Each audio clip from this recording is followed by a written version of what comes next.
Right. నేను చేసింది ఏంటంటే డబ్బు సంపాదించడానికి విశ్వ ప్రయత్నం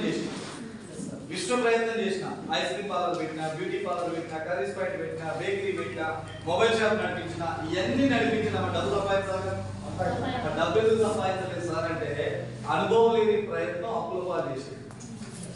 అనుభవం లేకుండా చేసిన ప్రయత్నం. ఎందుకంటే నీ బేకరీలో పని చేయలేదు కానీ బేకరీ పెట్టినా నడుస్తుందా? కర్రీస్ పాయింట్ లో పని చేయలేదు, కర్రీస్ పాయింట్ పెట్టినా నడుస్తుందా? ఐస్ క్రీమ్ పార్లర్ పని చేయలేదు, ఐస్ క్రీమ్ పార్లర్ పెట్టి నడుస్తుందా? నడవదు. ఎందుకంటే దేంట్లోనైనా అనుభవం అయితే ఉండాలి. అనుభవం లేకుండా చేసిన ప్రయత్నం ఖచ్చితంగా అప్పుల పాలు చేస్తుంది. మరి ఎందుకు చేసింది సార్ ఇన్ని? 1 లక్ష 2 లక్షలు వచ్చినప్పుడు ఆగొచ్చు కదా, ఏ పోయే కాలం 12 లక్షలు చేసినాం అంటారు కదా, ఇంట్లో కూడా అదే అంటారు కదా, అవునా కదా? ఎందుకంటే అసలైన విషయం ఏంటంటే మ్యారేజ్ ఎంతమందికి ఇక్కడ అయిందా? సార్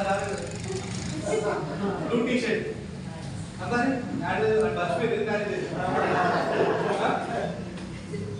ఓకే అయింది కదా మ్యారేజ్. సో మ్యారేజ్ 2 రకాలు ఉంటుంది. ఒకటి అరేంజ్ మ్యారేజ్, ఇంకోటి ఏంటి లవ్ మ్యారేజ్. ఎంతమంది లవ్ మ్యారేజ్ ఉంది ఇక్కడ? బాలకృష్ణ గారు, లక్ష్మి గారు, ఇంకా అరే నేను ఒకవేళ లవ్ మ్యారేజ్ అని చెప్తే ఇన్ని రోజులు ఎవరు తెలియకుండా సీక్రెట్ మెయింటైన్ చేసినా ఎప్పుడు కనుక హ్యాండ్ రైజ్ చేస్తే నేను దొరికిపోవాలా అని కొంతమంది లేపాలా వద్దా అనేటో ఉంటారా? ఖచ్చితంగా ఉంటారు. రైట్. నేను ధైర్యంగా చెప్తున్నా నాది లవ్ మ్యారేజ్. ఈ లవ్ మ్యారేజ్ లో ఎలా ఉంటుందంటే అయిన వాళ్ళు ఒప్పుకుంటే సుఖం కాదు బాగుంటుంది, అవునా? సంతోషంగా ఉంటుంది. అది అయిన వాళ్ళు ఒప్పుకోకపోతే శుభం కార్డు ఎలా ఉంటుందంటే మనకి ఇంటి కార్డు. ఆ పరిస్థితి ఏంటంటే అయిన వాళ్ళు యాక్సెప్ట్ చేయాలి.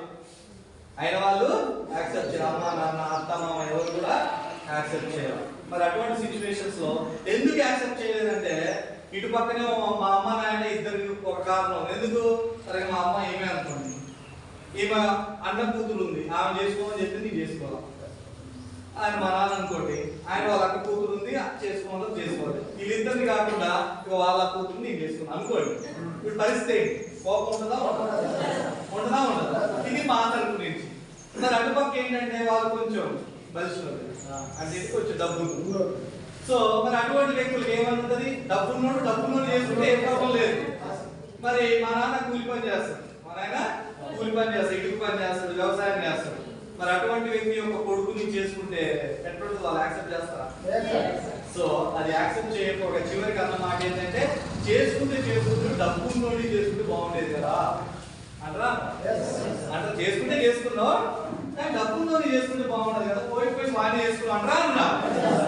అన్నప్పుడు నాకు నేను విన్నా నాకు వస్తుందా రాదా? నేను అనుకున్నా వీళ్ళకి డబ్బు కావాలి, కులంతో సంబంధం లేదు, గోత్రంతో సంబంధం లేదు, ఏమిలే డబ్బుంటే చాలు. వాళ్ళకి అల్లుడు ఎట్లాంటిడైనా ఏ కులకుడైనా సంబంధం అనిపించి డబ్బు సంపాదించాలి, మా మామతో శబాష్ అనిపించుకోవాలని అన్ని ప్రయత్నాలు చేసి అల్లుడు పాలు చేసి ఇప్పుడు మా మామ పరిస్థితి అర్థమైందని చెప్పింది.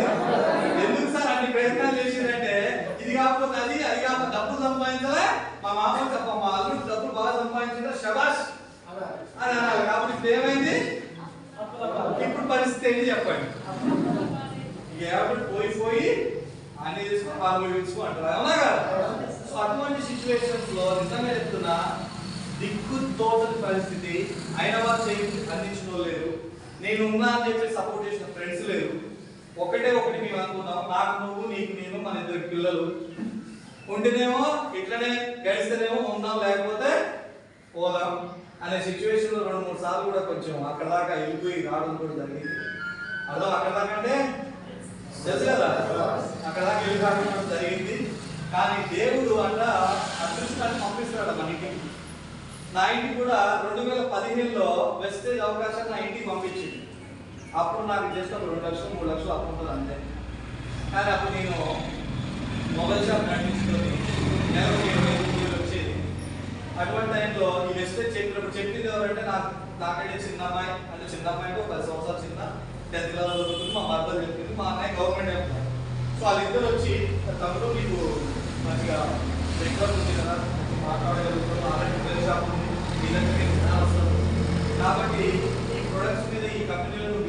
చేస్తే మీకు మంచిగా డబ్బు సంపాదించుకోవచ్చు, మీకున్న 3-4 లక్షల అప్పులు కూడా మీకు చేయొచ్చు అని చెప్పినప్పుడు నిజంగా వింటాం మనం పని చేస్తే వింటాం. కష్టపడి పని చేస్తే మనకి డబ్బులు సంపాదించి అన్ని మాటలు చెప్తే ఆల్రెడీ కష్టపడి 9 లక్షలు అప్పు చేసిన అనే మాట వస్తుందా? చివరికి ఏమైపోయిందంటే వాళ్ళు చెప్పే మాట నాకు ఎందుకంటే అరే డబ్బులు పెట్టి పెట్టుబడి పెట్టి బిజినెస్ చేస్తుంటేనే రూపాయి రావట్లేదు, పోయి జనాల చుట్టూ తిరిగి జనాలతో వాటిని జనాలను జాయిన్ చేసి డబ్బులు వస్తాయట. ఈ పంచాయతీలు నాకు ఎక్కువ ఉంది, మళ్ళీ ఈ కొత్త పంచాయతీ నాకు అవసరమా అని చెప్పి అన్నయ్య నాకు ఇట్లాంటి వద్దు, నన్ను డిస్టర్బ్ చేయకుండా అర్థం చేసుకుంటే అర్థమైందా అని చెప్పేసిన తర్వాత అలా ఎన్నిసార్లు ఫోన్ చేసినా మీటింగ్ ఉందిరా ఫోన్ చేస్తే వాళ్ళు ఫోన్ చేయడంతో రిజెక్ట్ చేయడం, లేదా స్విచ్ ఆఫ్ చేయడం, లేదా నా ఆవిడకి ఇచ్చి బిజీగా ఉన్నా చెప్పేయడం, ఇదే పని. అర్థమవుతుందా? అయినా వెస్టేజ్ వదిలిపెడతా మనం అస్సలు వాళ్ళ గోల్ ఎత్తేదాకా అవసరం ఇంటికి పోయి కూడా కూర్చుంటాం. అవునా కదా? ఒక్కోసారి ఇంటికి చెప్పకుండా వచ్చినా కానీ ఇప్పుడే వచ్చినా బయట నుంచి అని చెప్పించుకోండి అంటే ఆ రకంగా వెస్టేజ్ నుంచి ఎంత దూరంగా పరిగెత్తుతూ ఉందంటే, ఎందుకంటే నాకున్న భయం అలాంటిది. ఆ భయం వల్ల వెస్టేజ్ ఆ పేరు కనబడితే చాలు దేవుడా అనిపించేది. ఎందుకంటే అన్నిసార్లు ఫోన్ చేసేది, అన్నిసార్లు ఇంటికి వచ్చేది, కానీ నాకు అర్థం కాదు ఇదే నీ జీవితాన్ని మార్చబోతుంది, ఇదే నీ లైఫ్ నిర్మించబోతుందని నాకు అర్థం కాదు. అలా 2 సంవత్సరాలు గడిచిపోయింది. ఈ అప్పులు కాస్త పెరిగి పాపం పెరిగిపోయినాయి, ఏం చేయలేని పరిస్థితి. అటువంటి టైంలో వాట్సాప్లో నాకు ఒక మెసేజ్ వచ్చింది. మీకు కూడా వస్తుంటాయి, కొంతమంది చెక్కులు పంపిస్తా ఉంటారు, అవునా? పంపిస్తారు, మీకు కూడా పంపిస్తుంటారు. అలా వచ్చింది చెక్ చూస్తే 40,000 రూపాయలు. ఎంత? ఏం చదువుకుంది? 10th class. చెక్ ఎంత వచ్చింది? నేనేం చదువుకున్నాను? డిప్లొమా. నా ఇన్కమ్ అంతా 18,000. ఇప్పుడు నేనేం చేయాలి? కూర్చొని ఏడవాలి.